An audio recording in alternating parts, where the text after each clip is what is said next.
तर ही 13 नंबरमधील पहिली ही प्रतिमा आहे. ही आहे महिषासुरमर्दिनी. तुम्ही बघू शकता महिषासुरमर्दिनी म्हणजे एक देवीचं प्रतीक आहे. प्रत्येक देवाने तिला एक एक अस्त्र महिषासुराचा वध करण्यासाठी दिलं होतं. आणि खाली बघू शकता इथे सिंह आहे. सिंहाच्या अंगावर पाय देऊन ती इथे उभा आहे. तिच्या हातात अनेक इथे अस्त्र दिसतं आहे आपल्याला. महिषासुरमर्दिनीचं एकदम सौम्य रूप म्हणजे शांत रूप इथं बघायला भेटतं. आणि जे दुसऱ्या रूपामध्ये आहे ते महिषासुरच्या डोक्यावर दिलेलं आहे, ते पुढे बघूच आपण. नंतर इथे जाणार आहोत आपण लेणी क्रमांक 2मध्ये, दुसऱ्या प्रतिमेमध्ये. ही जी प्रतिमा दिसते ही आहे गजलक्ष्मीची.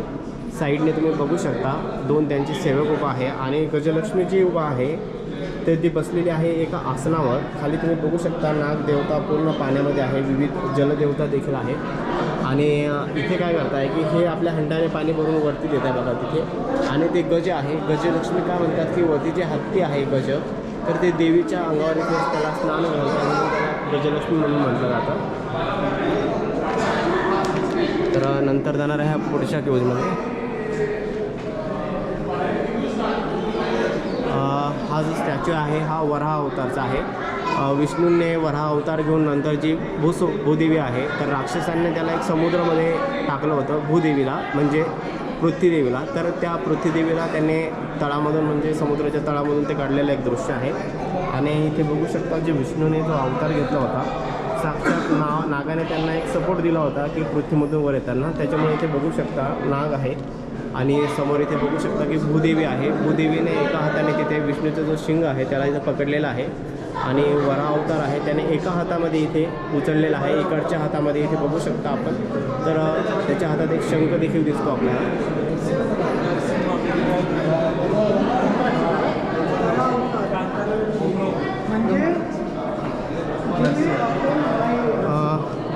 ही जी मूर्ती आहे ही आहे विष्णूची. एका साईडला आहे भूदेवी आणि एका लक्ष्मी. आपण बघतो की वराह अवतार घेऊन विष्णूने जेव्हा भूदेवीला वरती काढलं, ती पण नंतर विष्णूची जवळकीची निर्माण झाली. नंतर भूदेवीला जेव्हा जवळ घेतलं विष्णूने, तेव्हा इकडे जी लक्ष्मी आहे ती रुसली आहे. आणि एका हाताने विष्णू म्हणतो की रुसू नको. इकडे साईडला ही बसलेली म्हणजे विष्णू यांना लक्ष्मीला मनवतो आहे. आणि भूदेवी इकडे साईडला आहे, बाकी त्यांच्या सेविका पाठीमागे आहे. आणि इथे बघू शकता विविध इथं तालवादक आहे, विविध इन्स्ट्रुमेंट वाजत आहे. प्रत्येकाच्या हातात एक एक इन्स्ट्रुमेंट आपल्याला इथे बघायला मिळते. नंतर जाणार आहोत आपण इकडे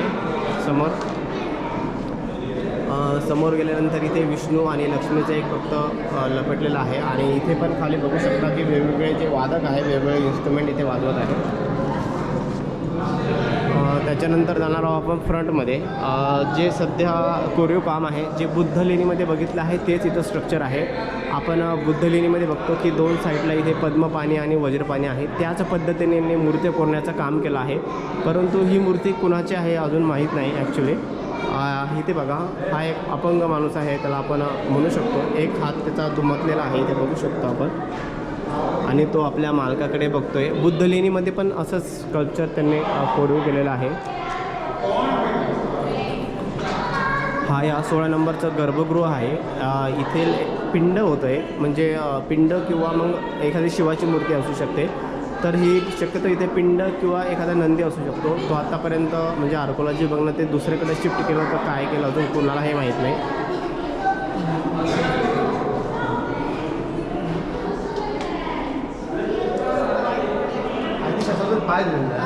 त्यानंतर बघू शकतो आपण हा अंधकासूरचा वध आहे. हा साक्षात इथे शिवस्वरूप आहे.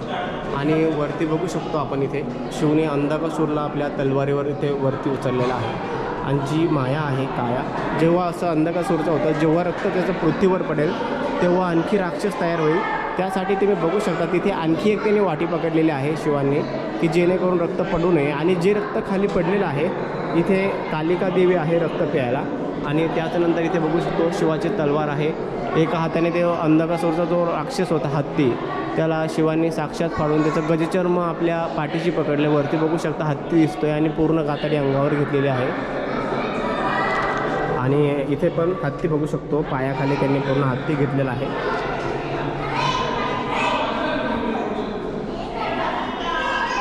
तर या लेणीला रावणची खाई का म्हटलं जातं की रावण इथे कैलास पर्वत उचलल्याचं पूर्ण सीन आहे. हा बघू शकता, हा पूर्ण इथे रावण आहे.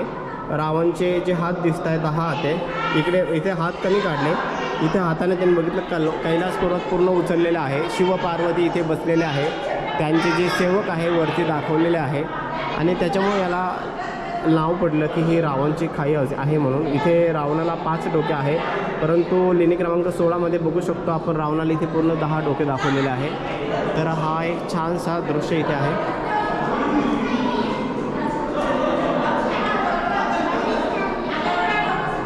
त्याच्यानंतर हा सीन आहे नटराज.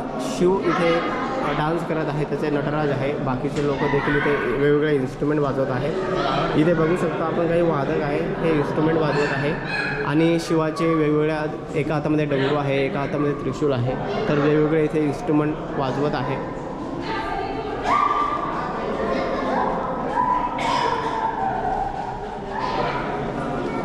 तर हा एक खूप मनोरंजक सीन आहे मित्रांनो. शिव आणि पार्वती आहे. ॲक्च्युली शिवाचं आणि पार्वतीचं नवीन लग्न झाल्यावर ते सारीपाट खेळत आहे इथे.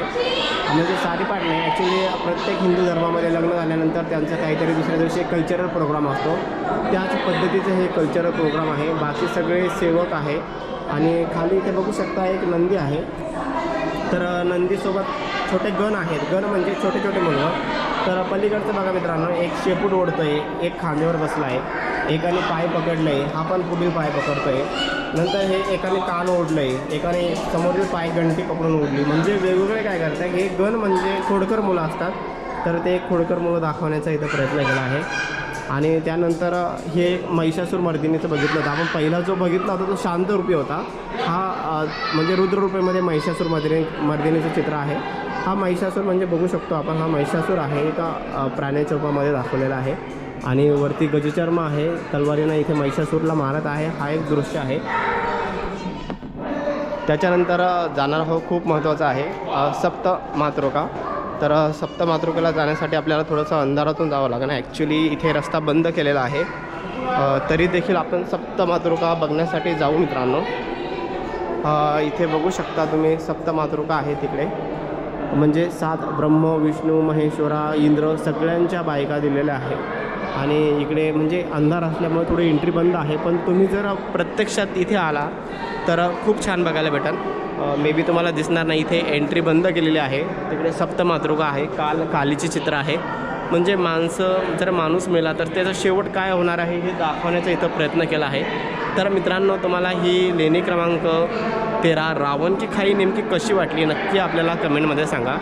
तर भेटूया आपण आता लेणी क्रमांक 14मध्ये जाणार आहोत. खूप महत्त्वाची लेणी आहे. तर नक्की आपल्या चॅनलला लाईक करा, शेअर करा आणि सबस्क्राईब करा. धन्यवाद.